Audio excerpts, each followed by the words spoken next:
آج میں آپ لوگوں کو ایک واقعہ بتاؤں گی۔ اللہ بڑی قدرت والا ہے، بڑی شان والا ہے، جو کچھ بھی چاہے وہ کر سکتا ہے۔ ایسا ہی ایک واقعہ ہے جو ایک انسان کے ساتھ میں پیش آیا۔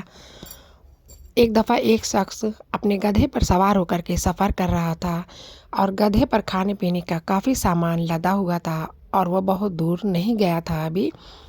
اس کا گزر ایک شہر کے کھنڈروں سے ہوا، جو شہر اجڑ پجڑ گیا تھا۔ وہاں کے لوگ وہاں سے اللہ کے پیارے ہو گئے تھے۔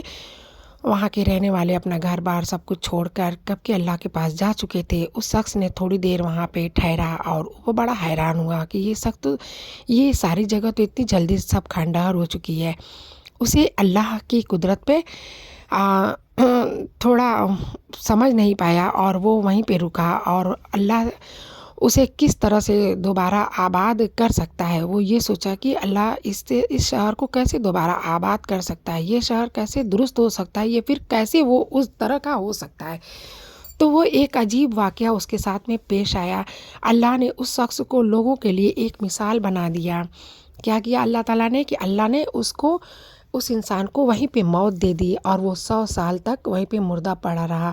پھر اللہ تعالیٰ نے اسے زندہ کرنے کا فیصلہ کیا اور اللہ نے اسے زندہ کر لیا، اور کرنے کے بعد پوچھا اسے کہ تم اس حالت میں کتنی مدت ہوئی تم اس حالت میں رہے؟ اس نے جواب دیا بھائی شاید 1 دن یا اس سے بھی کم رہا ہوں گا۔ اللہ نے فرمایا نہیں، تم اس حال میں 100 برس پڑے رہے ہو۔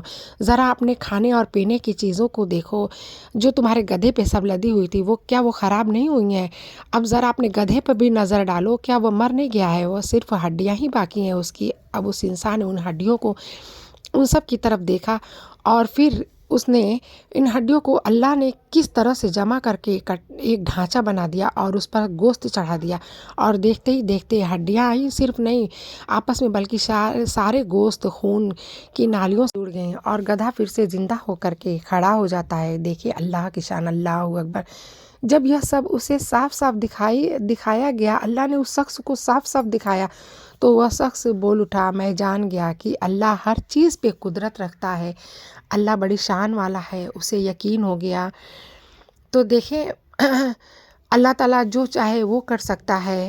ہمیں اللہ پہ پورا بھروسہ اور پورا توکل بنائے رکھنا چاہیے۔ اللہ بے نیاز ہے، بڑی شان والا ہے، اور ہمیں اللہ کی عبادت دل و جان سے اور پوری ایمان کے ساتھ کرنی چاہیے۔ اپنے نبی کی سنتوں کو عمل کرنا چاہیے۔ اللہ ہمیں نبی کی سنتیں کو اپنانے کی توفیق قبول عطا فرمائے۔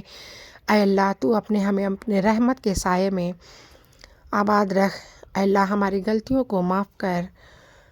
السلام علیکم ورحمۃ اللہ وبرکاتہ۔ امید کرتی ہوں کہ ویڈیو پسند آئے گی۔ انشاءاللہ پسند آئے گی تو لائک شیئر سبسکرائب ضرور کریے گا۔